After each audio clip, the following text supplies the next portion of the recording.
शगुन की यह सोच और उसके दिल में भरी कड़वाहट केवल एक रात का खेल नहीं था। यह उन तमाम वर्षों का नतीजा था जिसमें उसने हर बार अपनी सौतेली बहन बरखा के आगे खुद को छोटे, कमतर और नजरअंदाज होते पाया। ये एक ऐसा जख्म था जो शगुन के मासूम दिल में बचपन से ही धीरे धीरे गहरा होता गया था। बरखा बचपन से ही परिवार की लाडली थी। जब से शगुन ने होश संभाला, उसने देखा कि उसके पिता का झुकाव हमेशा बरखा की तरफ अधिक रहा।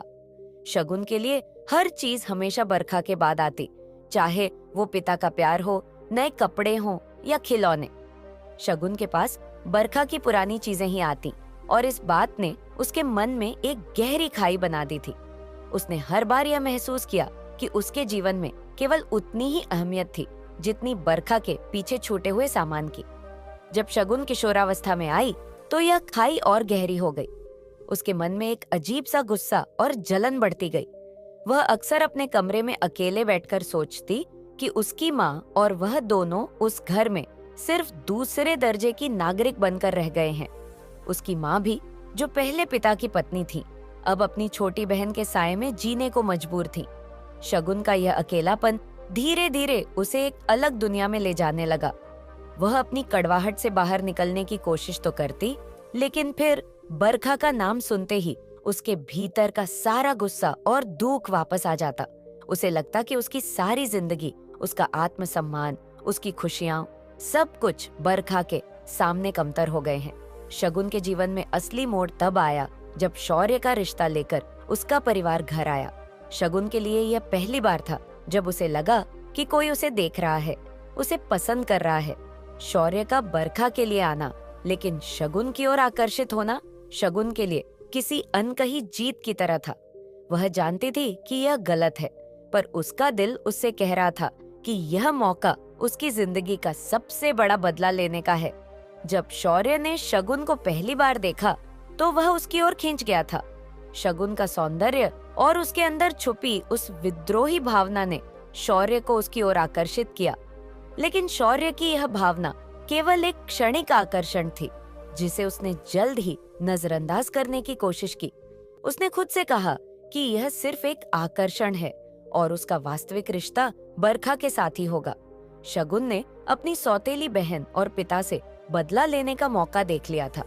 शौर्य को बहकाना उसके लिए सिर्फ एक खेल नहीं था, बल्कि यह उसका बरखा से बदला लेने का एक जरिया था। बरखा, जिसने बचपन से ही हर खुशी और हर प्यार अपने नाम किया था, अब शगुन का हर अधिकार छीनकर उसे नकारा बनाने वाली थी। बरखा ने जब शगुन से शौर्य के लिए प्रेम पत्र भेजने को कहा, तो यह उसके लिए आखिरी प्रहार करने का मौका बन गया। शगुन ने उस पत्र को एक बहाने के रूप में इस्तेमाल किया और शौर्य को अपने जाल में फंसा लिया। उसने शौर्य को यह सोचने पर मजबूर कर दिया कि उसका सच्चा प्रेम शगुन के लिए है, न कि बरखा के लिए। शौर्य उस समय पूरी तरह से शगुन के मायाजाल में फंस चुका था। उसके लिए यह आकर्षण सिर्फ शारीरिक नहीं था, बल्कि उसने शगुन के अंदर छिपी उस रहस्यमय स्त्री को देखा था जो बरखा में नहीं थी। शगुन ने अपने हर शब्द और हर हाव भाव से शौर्य के दिल पर कब्जा कर लिया था। बस आज ये वही समय था जब शगुन देने तो बरखा का प्रेम पत्र आई थी, पर अपना सब कुछ शौर्य को सौंपकर जा रही थी। शगुन आईने में देख अपने बाल बांध ही रही थी कि तभी शौर्य की आंख खुली और उसने शगुन का हाथ पकड़कर उसे अपनी ओर जैसे ही खींचा, उसके लंबे केश शौर्य की छाती पर चारों ओर फैल गए। शगुन ने धीरे से शौर्य का हाथ अपने बाजू पर से हटाया और तकिए के नीचे फंसे अपने लंबे बालों को आहिस्ता आहिस्ता से निकाला और बेड के पास लगे आदमकद आईने में अपना अक्स निहारने लगी। यूं तो वह काफी सुंदर थी ही, पर आज वह खुद को बेहद खूबसूरत महसूस कर रही थी। शौर्य के बदन की खुशबू उसके अंग अंग में समा गई थी और शौर्य भी उसके यौवन की कस्तूरी की महक में बहककर दीवाना हुए कितने इत्मीनान से बिस्तर पर सो रहा था। शौर्य ने शगुन को कस कर अपनी बाहों में भरते हुए उसे अपने सीने से लगा लिया और उसने कहा, शगुन, प्लीज मुझे छोड़कर मत जाओ। मैं दोनों के घर वालों से कह दूंगा कि मुझे बरखा नहीं, तुम चाहिए। तो इस पर शगुन ने शौर्य के मुंह पर उंगली रखते हुए कहा, जनाब, आपके बदन की खुशबू अपने रोम रोम में समाये लिए जा रही हूँ, पर इस बात का कहीं जिक्र तक नहीं आए तो यही हम दोनों के लिए अच्छा होगा, नहीं तो न जाने कौन सी महाभारत हम दोनों के घर में हो जाएगी। इसलिए समझे ना होने वाले जीजाजी, जो कुछ भी आज हम दोनों के बीच हुआ उसे एक सुंदर स्वप्न समझकर भूल जाना और बारात लेकर घर समय पर आ जाना। मेरी बहन तुम्हारा बेसब्री से इंतजार कर रही होगी।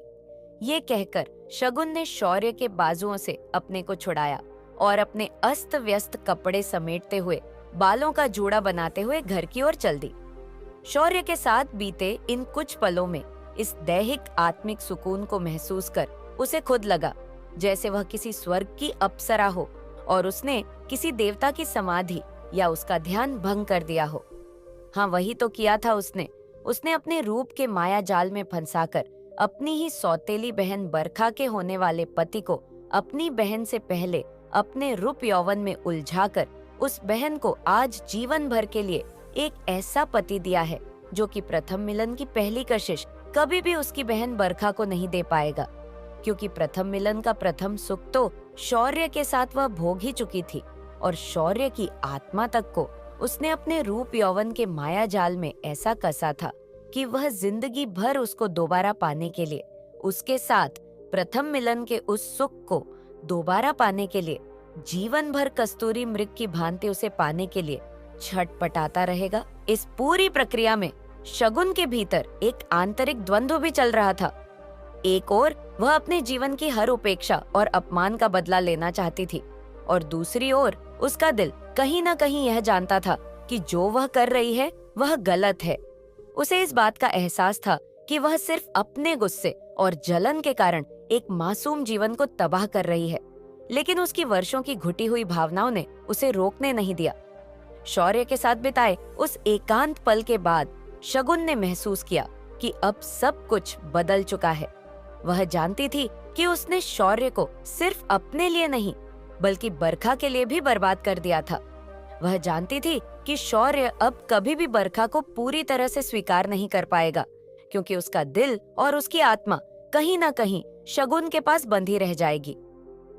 शौर्य और बरखा की शादी तय समय पर हो गई। परिवारों में खुशी थी, लेकिन शौर्य के दिल में एक अजीब सी कशमकश थी। उसे समझ नहीं आ रहा था कि वह शगुन के प्रति जो महसूस कर रहा था उसे कैसे भुला दे।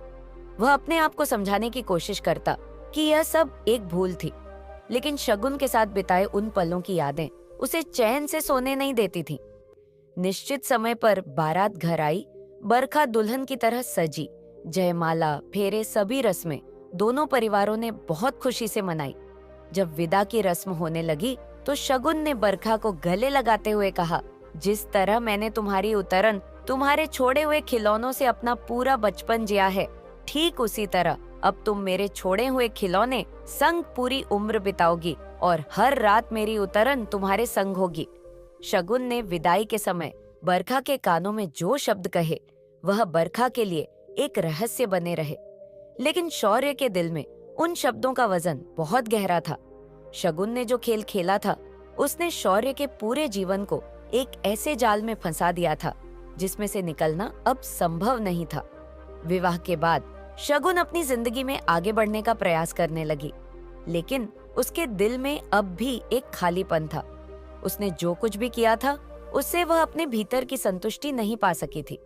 उसे यह एहसास होने लगा कि उसका बदला सिर्फ बाहरी रूप में सफल हुआ था, लेकिन अंदर से वह अब भी वही छोटी उपेक्षित लड़की थी जो हमेशा अपनी बहन की परछाई में रही। शौर्य और बरखा ने अपने जीवन की शुरुआत की, लेकिन शगुन की छाया उनके रिश्ते पर हमेशा मंडराती रही। शौर्य कभी भी पूरी तरह से बरखा को वह प्रेम और ध्यान नहीं दे पाया जो एक पति को अपनी पत्नी को देना चाहिए। उसके मन में शगुन की यादें हमेशा एक कांटे की तरह चुभती रहीं।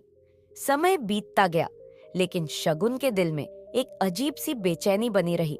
उसे लगने लगा कि उसने अपने जीवन का सबसे बड़ा मौका खो दिया था। शगुन को यह एहसास होने लगा कि उसने सिर्फ अपनी सौतेली बहन से बदला लेने के लिए अपनी आत्मा को खो दिया था। उसने एक ऐसा जाल बुना था जिसमें वह खुद भी उलझ गई थी। शगुन ने अपनी गलतियों को स्वीकार करने का निर्णय किया। उसने खुद को माफ किया और अपने जीवन में शांति की तलाश शुरू की। वह जानती थी कि उसने अपने गुस्से और जलन में जो किया था वह सही नहीं था, लेकिन अब वह उस गलती को सुधारने के लिए तैयार थी। उसने अपने दिल को सुकून देने के लिए एक नई शुरुआत करने का फैसला किया। वह जानती थी कि जीवन ने उसे एक मौका दिया था और अब उसे अपने अंदर की नकारात्मकता से बाहर निकलकर एक नई दिशा में कदम बढ़ाने की जरूरत थी। शगुन की कहानी सिर्फ एक बदले की कहानी नहीं थी, बल्कि यह उस दर्द और आक्रोश की भी कहानी थी जो वर्षों तक उसके दिल में पनपता रहा।